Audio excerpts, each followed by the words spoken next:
सेवारवा दही के घाट लागे हे ललना कवना मास बबुआ जनमल महलिया होला सोहर हे ललना कवना मास बबुआ जनमल महलिया होला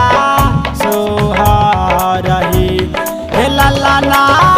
कवना मास बबुआ जनमल महलिया होला सोहर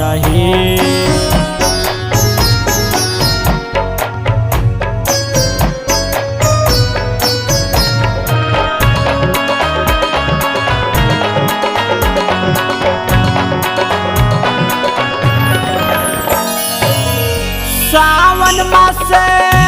गंगा बढ़ी अइली सेवारवा दही के घाट लागे हे ललना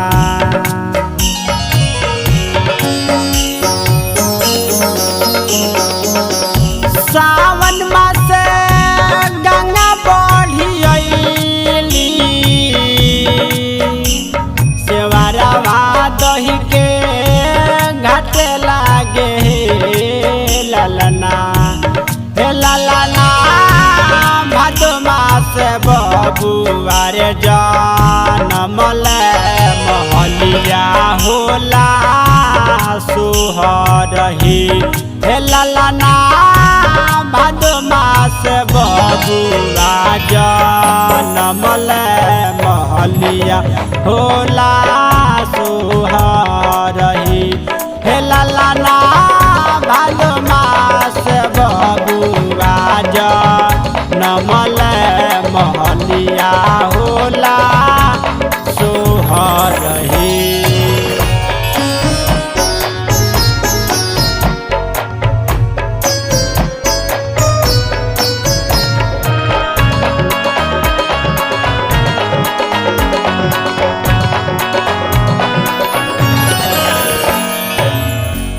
क्या कर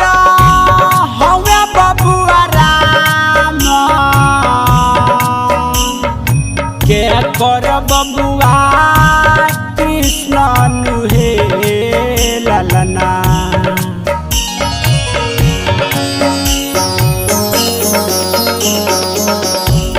क्या कर हवे बबुआ राम कर बबुआ कृष्ण नुहे ललना हे ललना के कर गणेश तीनू घरवा सोहर होला हे ललना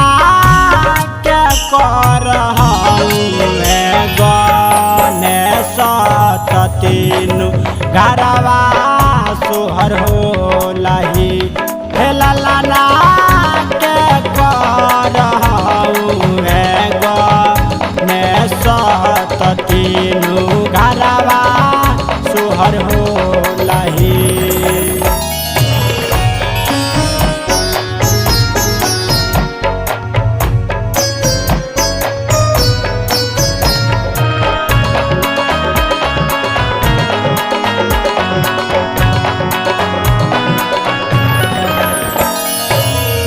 दशरथ जी के हवे बबुआ राम वासुदेव जी के कृष्ण नुहे ललना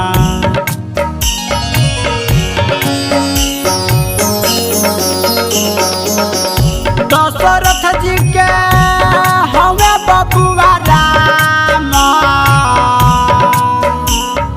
वासुदेव जी के कृष्ण नुहे ललना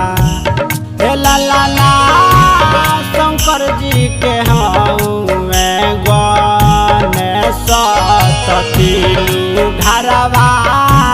सोहर होला हे लालाना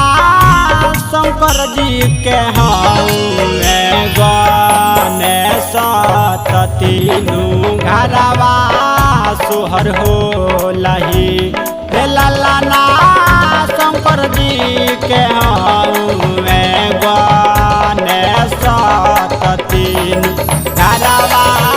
सोहर होलही। हे लालाना शंकर जी के हौवे गणेश त तीनू